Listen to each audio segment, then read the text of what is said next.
Pankaj sir classes में आप सभी का स्वागत है। हम लोग केमिस्ट्री सब्जेक्ट के पहला चैप्टर रासायनिक अभिक्रिया एवं समीकरण चैप्टर पढ़ रहे हैं। आज इस चैप्टर का दूसरा क्लास है। पहले क्लास के वीडियो को देखने के लिए डिस्क्रिप्शन में लिंक शेयर किया गया है, आप वहां से देख सकते हैं। आइए, आज का प्रश्न है, बहुत ही इंपॉर्टेंट क्वेश्चन है कि रासायनिक समीकरण किसे कहते हैं, केमिकल इक्वेशंस किसे कहते हैं।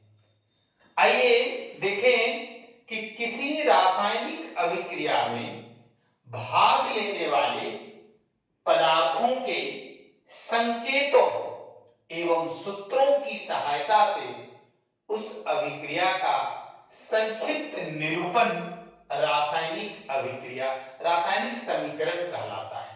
फिर से देखिए कि किसी रासायनिक अभिक्रिया में भाग लेने वाले पदार्थों के संकेतों, सिंबल एवं सूत्रों, फॉर्मूला की सहायता से उस रासायनिक अभिक्रिया के संक्षिप्त निरूपण को क्या कहा जाता है, रासायनिक समीकरण कहलाता है। और इसको बढ़िया से समझते हैं एग्जाम्पल के माध्यम से। मान लीजिए कि एक एग्जाम्पल लिए हैं कि हाइड्रोजन की प्रतिक्रिया ऑक्सीजन से कराने पर ऑक्सीजन के साथ कराने पर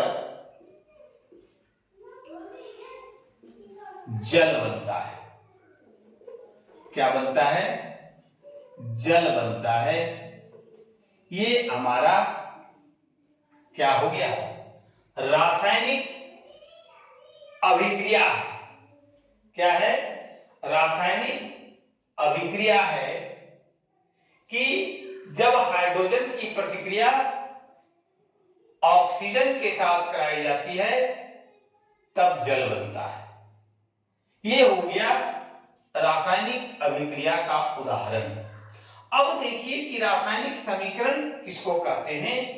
अब यहां हाइड्रोजन का जो संकेत होता है वो हम लोग लिखेंगे 2H2।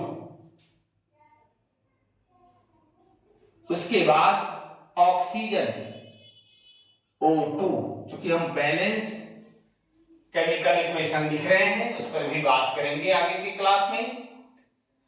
तो 2H2 ये हाइड्रोजन हुआ, प्लस O2 बनाता है 2H2O। इसके नीचे देखिए हाइड्रोजन है, ये ऑक्सीजन है,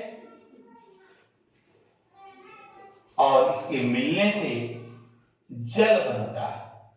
समझिएगा कि एक रासायनिक अभिक्रिया है कि जब हाइड्रोजन की प्रतिक्रिया ऑक्सीजन के साथ कराई जाती है तब क्या बनता है, जल बनता है।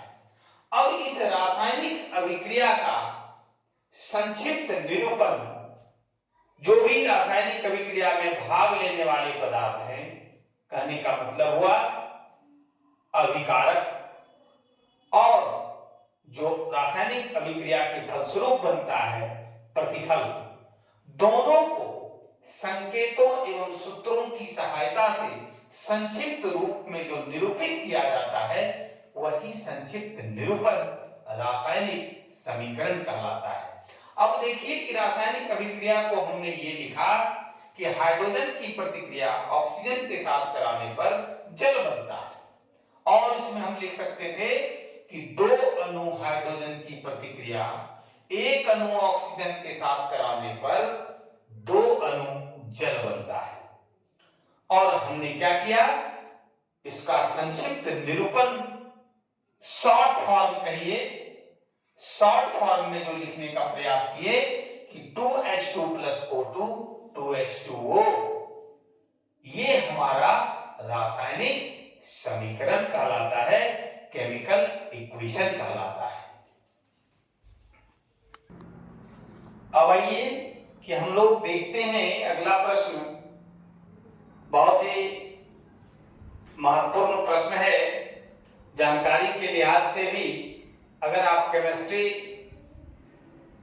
की दुनिया में जानना और सीखना चाहते हैं, आगे का रास्ता तय करना चाहते हैं, तो इन सब चीजों की जानकारी आपको निश्चित रूप से रखना होगा कि रासायनिक समीकरण लिखने के नियम को लिखें। आखिर अभी जो हम लोगों ने पढ़ा कि रासायनिक समीकरण क्या है, तो हम लोगों ने सीखा कि रासायनिक अभिक्रिया में भाग लेने वाले पदार्थों के संकेतों और सूत्रों के सहायता से संक्षिप्त निरूपण जो होता है रासायनिक अभिक्रिया का, वही संक्षिप्त निरूपण रासायनिक समीकरण कहलाता है। लेकिन रासायनिक समीकरण लिखने के भी कुछ नियम हैं, हम लोग जैसे तैसे नहीं लिख सकते हैं। आइए देखें कि रासायनिक समीकरण लिखने के कौन से नियम हैं, किस नियम के आधार पर अगर हम रासायनिक समीकरण लिखते हैं तो रासायनिक समीकरण हमारा बिल्कुल ही सही होगा। तो सबसे पहला है कि रासायनिक समीकरण लिखने के नियम निम्नलिखित हैं। पहला है कि अभिक्रिया के अभिकारकों को उनके संकेतों या अनुसूत्रों के पदों में समीकरण के बाईं ओर लिखा जाता है। इन सब सारी चीजों को समझने से पहले हम लोग एक उदाहरण लेते हैं और उदाहरण के माध्यम से हम लोग समझेंगे, आसान तरीके से समझ जाएंगे। हम लोग लेते हैं कि जब मैग्नीशियम की प्रतिक्रिया हाइड्रोजन क्लोराइड या हाइड्रोक्लोरिक अम्ल के साथ कराई जाती है, तब मैग्नीशियम क्लोराइड और हाइड्रोजन गैस बनता है। इस चीज को हम लोग पहले लिखते हैं, Mg प्लस 2HCl बनता है MgCl2 plus H2। 9th class में आप लोग बहुत कुछ सीखे होंगे केमिस्ट्री में। जिस प्रकार से संकेत लिखा जा रहा है, आप लोगों को भी उसी प्रकार से लिखना है, क्योंकि ये संकेत हम अपने तरफ से नहीं दिए हैं। ये सिंबल मैग्नीशियम एलिमेंट का है। ये जो सूत्र है वो हाइड्रोजन क्लोराइड जो कंपाउंड है, यौगिक है, उसका फॉर्मूला है। कैसे हाइड्रोजन क्लोराइड बना और उसका हाइड्रोजन क्लोराइड का सूत्र HCl ही क्यों होता है, इन सब सारी चीजों की जानकारी आप लोगों ने 9th क्लास में केमिस्ट्री में लिया होगा। और फिर देखिए कि जब मैग्नीशियम की प्रतिक्रिया हाइड्रोजन क्लोराइड के साथ कराई जाती है तो मैग्नीशियम क्लोराइड और हाइड्रोजन गैस बनता है। हम एक बार इसको लिखते हैं, इसका सूत्र और संकेत भी। ये मैग्नीशियम है, ये हाइड्रोजन क्लोराइड है या हाइड्रोक्लोरिक अम्ल भी कह सकते हैं। ये मैग्नीशियम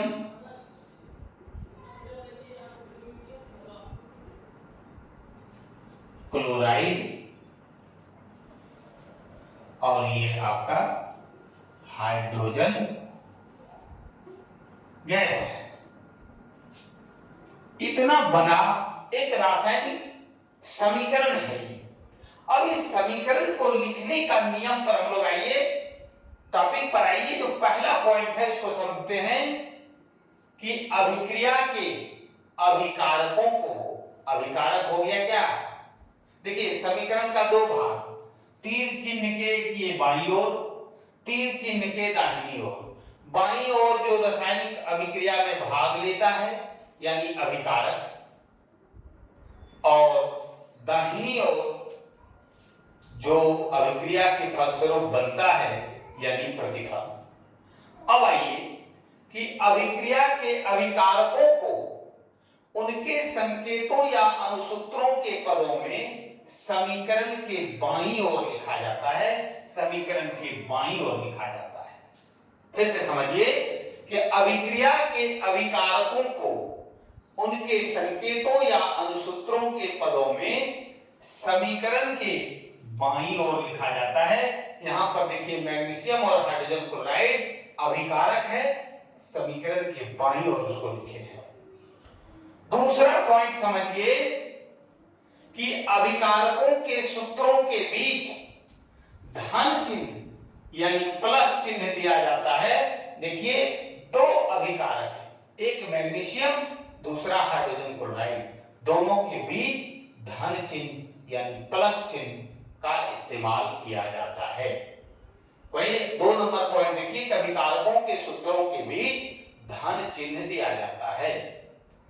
तीसरा पॉइंट उसी प्रकार से कि अभिक्रिया के प्रतिफलों को उनके संकेतों या अनुसूत्रों के पदों में समीकरण के दाईं ओर लिखा जाता है। ये तीर चिन्ह के दाईं ओर लिखा गया है। तो क्या क्या बना? मैग्नीशियम क्लोराइड और हाइड्रोजन गैस। तो इसको हम लोगों ने क्या किया, क्योंकि ये प्रतिफल है इसलिए तीर चिन्ह के दाईं ओर लिखे हैं। फिर से समझिए कि अभिक्रिया के प्रतिफलों को उनके संकेतों या अनुसूत्रों के पदों में समीकरण के दाईं ओर लिखा जाता है। देख लीजिए दाईं ओर। चौथा जो पॉइंट है वो है कि प्रतिफलों के सूत्रों के मध्य धन चिन्ह दिया जाता है। जिस प्रकार से अभिकारकों के सूत्रों के बीच धन चिन्ह दिया जाता है, ठीक उसी प्रकार से प्रतिफलों के सूत्रों के मध्य धन चिन्ह दिया जाता है। अगर एक से अधिक अभिकारक है तो उसको धन चिन्ह दे दीजिए, बीच में प्लस चिन्ह दे दीजिए। अगर एक से अधिक प्रतिफल बनता है उस स्थिति में भी प्लस चिन्ह दीजिए, धन चिन्ह दीजिए। अब है जो पांचवा पॉइंट और अंतिम पॉइंट है रासायनिक समीकरण लिखने का जो नियम है, तो उसमें देखिए कि अभिकारकों और प्रतिफलों को एक तीर चिन्ह द्वारा अलग अलग प्रदर्शित किया जाता है। ये तीर चिन्ह है, ये समीकरण के बाईं ओर है, ये समीकरण के दाईं ओर है। समीकरण के बाईं ओर अभिकारक है, समीकरण के दाईं ओर प्रतिफल है। हो गया। अब है अंतिम लाइन कि तीर चिन्ह यह दिखाता है कि अभिक्रिया किस दिशा की ओर हो रहा है। तीर चिन्ह यह दिखाता है कि अभिक्रिया किस दिशा में हो रहा है। अगर ये इस दिशा में तीर चिन्ह है तो ये इधर हो रहा है। बहुत सारे हम लोग रासायनिक अभिक्रिया में पढ़ेंगे कि उभयगामी रासायनिक अभिक्रिया है। इधर से आपका अभिकारक मिला, प्रतिफल बन गया, फिर प्रतिफल से टूटने के बाद आपका अभिकारक बन गया। तो उस स्थिति में हम लोग इधर की तीर चिन्ह देंगे। ये चूंकि रिवर्सिबल रिएक्शन नहीं है, उभयगामी नहीं है, इसलिए एक साइड दिए हैं। तो ये दिखाता है तीर चिन्ह कि अभिक्रिया किस दिशा में संपन्न हो रहा है। ये तीर चिन्ह बतला रहा है कि ये दोनों मिलता है मैग्नीशियम और हाइड्रोजन क्लोराइड, तो बनता क्या है, मैग्नीशियम क्लोराइड और हाइड्रोजन गैस बन रहा है। ये हम लोगों को दिख रहा है, तीर चिन्ह ये इंगित कर रहा है, ये डिनोट कर रहा है। आज के क्लास में हम लोगों ने पढ़ा कि रासायनिक समीकरण क्या है। दूसरा जो महत्वपूर्ण प्रश्न है कि रासायनिक समीकरण लिखने के नियम क्या है। और अगर वीडियो आपको अच्छा लगे तो आप लाइक और शेयर जरूर करें। अगर किसी प्रकार की कोई परेशानी हो तो कमेंट कर हमें सूचित जरूर करें। जो लोग चैनल को अब तक सब्सक्राइब नहीं किए हैं, चैनल को जरूर सब्सक्राइब करें। एक भी डाउट, एक भी प्रश्न, एक भी संदेह आपके अंदर हम नहीं रहने देंगे। ये बार बार आपको भरोसा और विश्वास दिलाते हैं। आज की क्लास में बस इतना ही।